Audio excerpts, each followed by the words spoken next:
Hello guys, at ngayon naman ay pag-usapan natin yung mga REIT, ano? And of course, don't forget to subscribe sa ating channel. Then pakipress na rin po yung notification bell para palagi po kayong manonotify sa mga bagong videos na i-upload natin. So, let's start with REIT. REIT. Ayan, of course, silipin muna natin sa weekly para kumbaga mas makita natin yung concept ng chart, no? Kung bakit naging bullish. Ayan. So, of course, kung titignan natin, matagal na sideways to, no? Since, 2022 pa siya nag-bottom. Ayan, no? Okay. So, pa-bounce lang. Medyo marahan nga lang to. Tapos, nag-create ng peak out dito, no? Okay, tas bumalik. Ayan. So, that's why nagkakaroon tayo ng mga head, ano, sa may pattern. Head and shoulder pattern. Okay, tapos, pull back. Then, push to retest this area sa 36. Then, pull back ulit ng konti. Double bottom. Then, push, retest, break out, throw back. Then, push ulit dito, guys. So, this kind of setup is very, very clear, no? And, of course, very, very bullish. Ayan. So, for me, napakaganda ng setup nito, no? Yung mismong chart ni Arit. Ayan. So, possible, guys, of course, magkakaroon na tayo ng markup piece. Okay, so, pwede na itong mag-rally, guys, no? Or kung magpo-pull back ulit, of course, that's okay lang din. So, as long as na mag-bounce tayo kaagad. Ayan. So, this is for REIT. Ayan. So, eto guys yung nakikita natin, ano, based dun sa may big picture niya.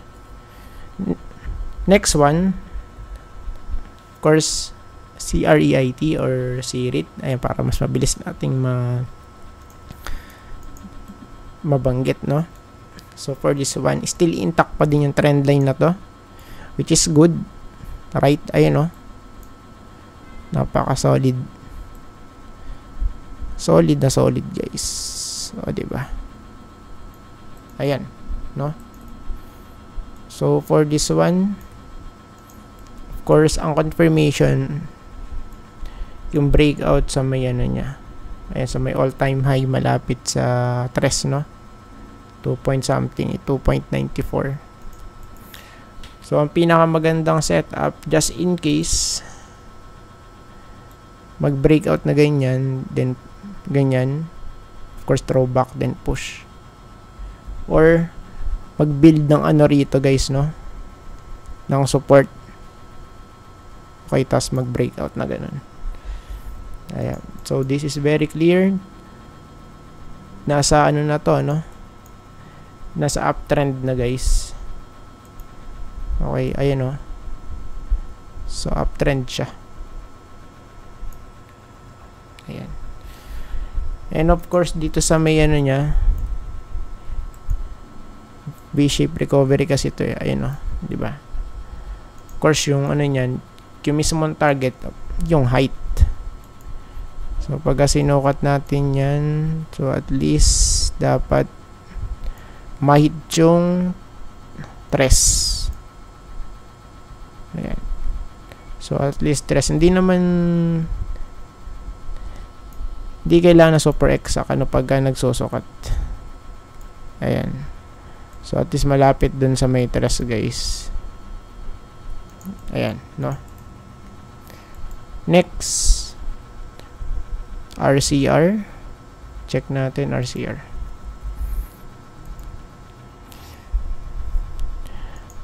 So, ito naman, maganda rin kasi nag-pull back na. Ayan, tapos breakout. Goods to, no? Since may trend line tayo dito, retest lang. Then, pagka-breakout, nag-pull back. Then, medyo nag-rally ulit ngayon. Okay? So, for this one, And kasi yung setup natin, ito guys, okay, para siyang cup and handle pattern, ano. So yun nga lang yung handle, masyadong mababa. Ayan, pero still goods din yan, ano. Basta same, ano, or sabihin natin look alike.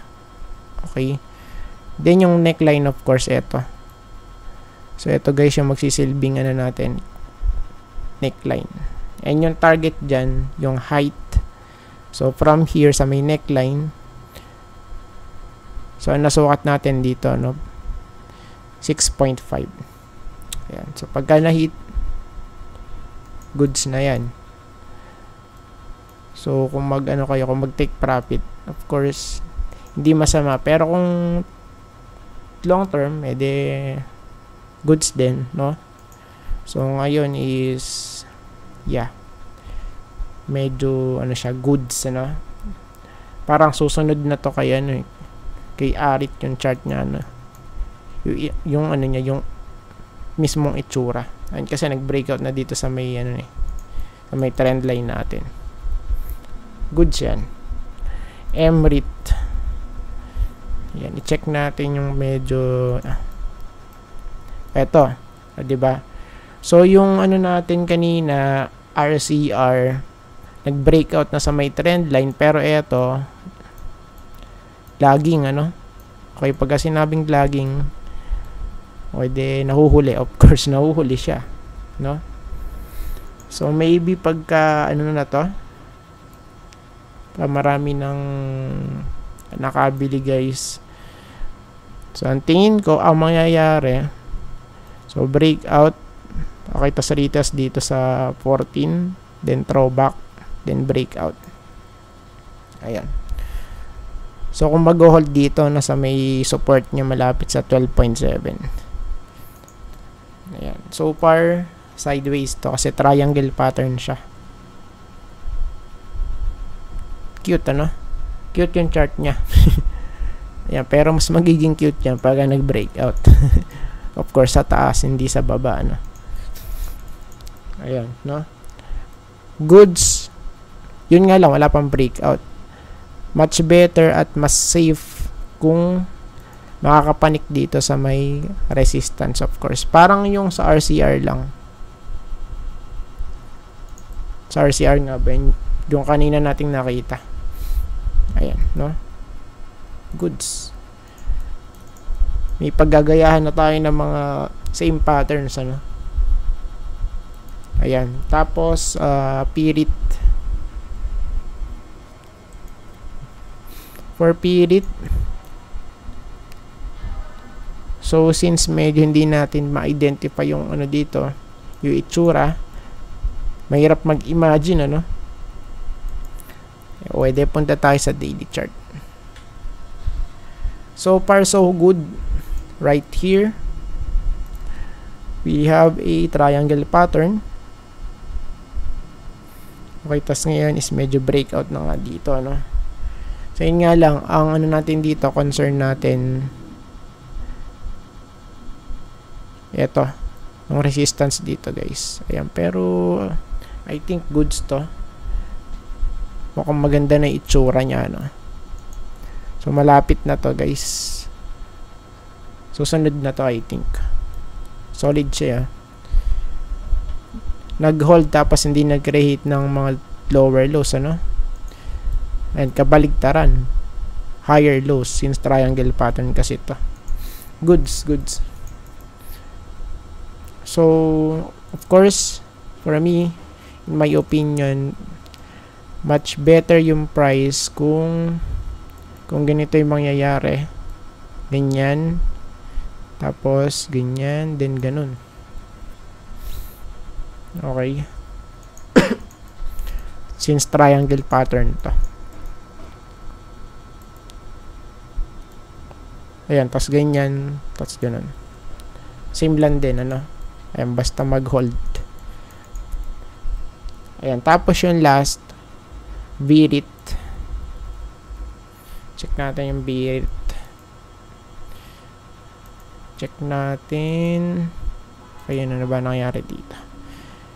So, ito naman kasi nalaglag eh. Nalaglag dun sa may trend line, no? Ayan, pero of course, overall, still good siya.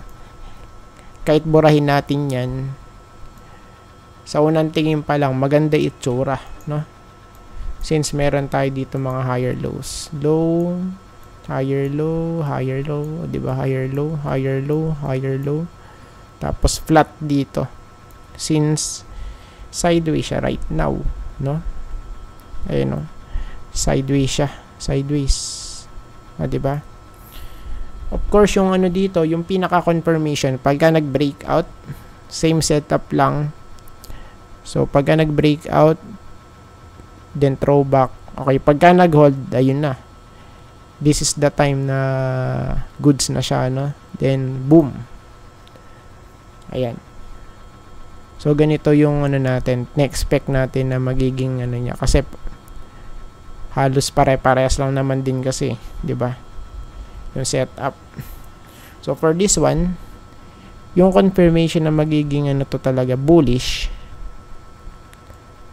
yung pag-breakout niya, tapos throwback, then mag-hold, no?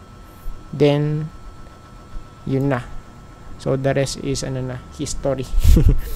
For Birit. So far, so good lang din to. Ayan. So, I think tapos na po tayo at maraming salamat po sa panonood. See you po sa next video. Bye-bye and God bless.